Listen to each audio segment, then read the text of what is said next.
kita lagi galau tentang satu masalah, jalan keluar yang pertama yang harus teman-teman cari itu adalah Allah Subhanahu wa Ta'ala. Coba tanya kepada Allah, coba baca ayat-ayat Allah, gimana cara mengobati galau atau masalah di dalam hati kita. Misalnya masalah jodoh. Allah bisa kita baca di dalam firman Allah surat An-Nur ayat 32. Ini salah satu ayat yang bisa membooster teman-teman jomblo fisabilillah. Ini ayat jomblo banget nih. Ayat surat An-Nur surat 24 ayat 32. Apa kata Allah di dalam ayat 32? Iyakunu fuqara yughnihimullahu min fadlih wallahu wasi'un alim. Nikahkanlah orang-orang yang masih sendiri di antara kalian, baik yang merdeka ataupun orang-orang yang budak. Kalau mereka fuqara, apa arti fuqara? Fakir, gak punya apa-apa. Yughnihimullahu min fadlih. Allah yang akan mencukupkan mereka dari karunia-Nya. Dan Allah maha luas lagi maha mengetahui. Ini ayat booster banget. Datang ke rumah calon mertua, capture nih ayat nih. Capture dulu ya, capture, udah selesai capture, ditaruh paling depan. Jadi pas kita buka HP langsung ayat ini yang keluar gitu. Begitu ditanya kerjaannya apa, tunjukin nih ayat. Kan pertanyaan kedua pasti kerjaannya. Pertanyaan pertama siapa namanya, kedua kerja di mana. Siapa namanya, misalnya sebut nama kita, sebutlah Budi gitu. Oh iya, kerja di mana, masih kuliah atau udah kerja? Udah selesai kuliah Pak, kerjanya Pak ini. Apa ini? Kalau mereka fakir, Allah yang akan mengayakan mereka. Hah? Ngeri juga udah pakai ayat ya. Dan Allah maha luas lagi maha mengetahui Pak. Itu juga saya dengarnya dari Ustadz gitu ya. Oh benar juga nih ayatnya. Terus gimana anak saya dikasih makan apa? Allah yang kasih makan bukan saya. Anak bapak dan saya, bapak semua kita nih pemakan rezeki bukan pemberi rezeki. Gak ada satupun kan di antara kita pemberi rezeki. Semua kita ini pemakan rezeki, pemberi rezekinya Allah. Dan ini ayat modal saya banget untuk nembak si dia. Kan saya dulu nikahnya nikah ngutang, maharnya aja ngutang ke sebelah. Tapi bilang ngutangnya jangan pas awal, nanti aja kalau udah deal baru ngutang. Udah setuju nih, kita nikah ujung-ujungnya, boleh utang dulu. Ternyata Allah mudahkan setelah itu. Justru setelah saya nikah tuh kan dulu saya kerja gak jelas ya.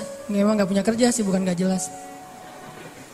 Nikah tuh gak punya kerja, gak punya simpanan apapun, gak punya bekal. Pokoknya modalnya modal surat An-Nur ayat 32.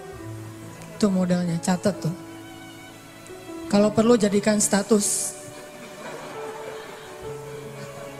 Justru setelah menikah saya ngebuktiin sendiri gimana Allah maha menunaikan janjinya. Allah gak pernah ingkar janji. Kalau kita fukoro, saya emang dulu fukoro. Gimana fukoro? Gak tahu mau makan apa hari ini juga. Namanya mahasiswa di luar negeri.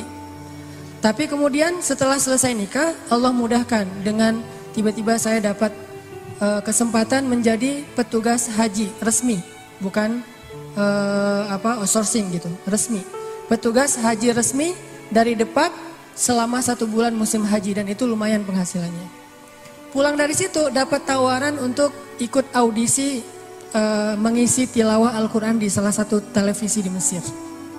Yang ikut audisi itu banyak. Orang-orang Arab kan ngajinya bagus-bagus ya. Kelasnya udah kelas Al-Afasi, Al-Ghamidi, Toha Junaid yang keren-keren lah bacaannya, suaranya, hafalannya udah pasti keren. Saya ikut audisi tuh.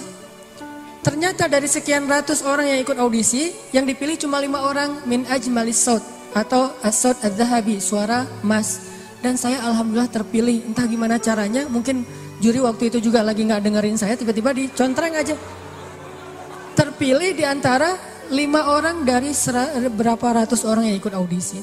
Terpilih, Lalu dari 5 orang itu diseleksi lagi untuk ngambil 20 episode sekaligus. Yang lain cuma satu-satu episode. 20 episode siapa? Ternyata saya juga dapat dari 5 orang itu dipilih satu-satunya yang ngambil 20 episode di televisi. Alhamdulillah akhirnya ngerekaman, recording di TV udah selesai gitu, nggak kerja selama 6 bulan. Mulailah kita keliling-keliling nggak jelas gitu di Mesir mondar-mandir kayak 99 cahaya di langit Eropa gitu. Benar kan kata Allah, kalau mereka fuqara yughnihimullah, maka Allah akan memberikan kekayaan untuk mereka atau kecukupan. Jadi obat hati itu adalah yakin kepada Allah. Dan cara yakin kepada Allah, baca firman-firman Allah Subhanahu wa taala. Allah berjanji di dalam banyak ayat untuk bisa menjadi iman, menambah faith, menambah keyakinan di dalam hati kita. Tinggal kita baca aja. Banyak banget ayat-ayat kayak gitu. Jadi begitu kita galau tentang gimana nanti nih, apa yang harus saya kasih, gimana menafkahi, baca nih ayat.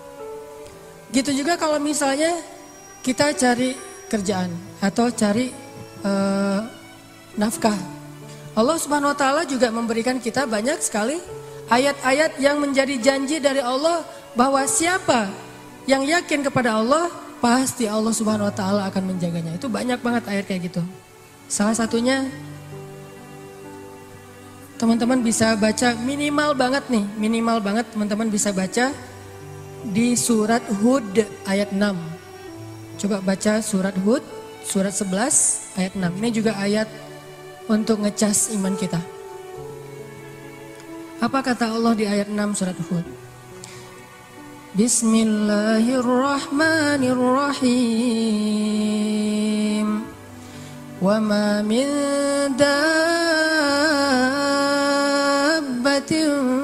fil ardi illa 'ala Allahi rizquha wa ya'lamu mustaqarraha wa mustawda'aha kullun fi kitabim mubin. Gak ada satupun hewan yang melata di muka bumi illa 'ala Allahi rizquha, kecuali Allah yang menjamin rezeki bagi mereka. Terus kenapa kita khawatir? Kenapa kita galau? Kan Allah yang menjamin, dan jaminan Allah itu sebaik-baik jaminan. Dijamin oleh perusahaan asuransi atau finance, itu aja kita udah yakin gimana dijamin oleh Allah Subhanahu wa taala. Kayak ada orang yang ngambil asuransi kesehatan, dia nggak khawatir dengan sakit. Ada orang yang mengambil asuransi kendaraan, dia nggak khawatir kelecet atau terjadi kecelakaan, dirampok atau dicuri kendaraannya. Ada yang total loss only misalnya atau all risk, dia nggak khawatir. Kenapa? Ada yang menjamin. Ada orang yang mengambil asuransi pendidikan, dia nggak khawatir dengan harga pendidikan yang semakin mahal karena ada jaminan. Kalau kita masih sering ragu dan sering khawatir dengan hidup kita, berarti kita nggak yakin dengan jaminan Allah Subhanahu wa taala. Makin kita yakin dengan jaminan Allah, makin hilang rasa khawatir dalam hidup kita. Tenang ajalah, ada Allah. Ketika kita ada masalah sedikit, kita tinggal klaim. Dan mengklaim asuransi Allah itu lebih gampang daripada ngeklaim asuransi manusia. Ngeklaim asuransi manusia tetap aja ada biayanya. Tapi ngeklaim kepada Allah itu nggak ada biayanya, nggak perlu pakai nomor antri, nggak perlu jauh-jauh keluar dari rumah. Kita tinggal mengangkat kedua tangan kita mengatakan Ilahi, Robbi, saya ada masalah nih. Tetapi Engkau maha besar. Dan setelah itu hati kita akan langsung tenang.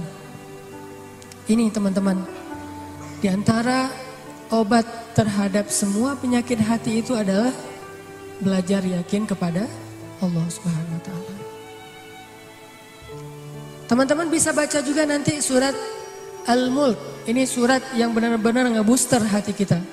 Jadi sesi pertama ini saya pengen sharing, ternyata kalau kita pengen menghilangkan semua penyakit hati kita, mulailah dari belajar iman, belajar yakin kepada Allah Subhanahu wa taala. Kalau kita pengen belajar menjadi orang yang menjalani hidup itu penuh dengan keyakinan, penuh dengan harapan, orangnya optimis, caranya belajar yakin kepada Allah Subhanahu wa taala. Dan salah satu cara belajar yakin kepada Allah baca ayat-ayat Allah, terutama ayat-ayat booster tentang kebesaran Allah Subhanahu wa taala. Inna fi khalqis samawat, dalam penciptaan langit, bukan cuma di langit tapi penciptaannya, prosesnya. Inna fi khalqis samawati wal ardi wa ikhtilafil laili wan nahari la ayatin li ulil albab. Langit, bumi, silih bergantinya malam dan siang atau musim, di situ ada bukti-bukti bahwa Allah Maha Kuasa. Kalau itu aja buat Allah gampang, cuma kun fayakun, apalagi cuma ngurus kita yang cuma kecil dibandingkan langit dan bumi. Kita itu dibandingkan langit dan bumi gak ada apa-apanya. Kalau langit dan bumi aja buat Allah gak ada apa-apanya lagi, apalagi kita. Jadi intinya teman-teman, kenapa kita khawatir kalau Allah menjamin kehidupan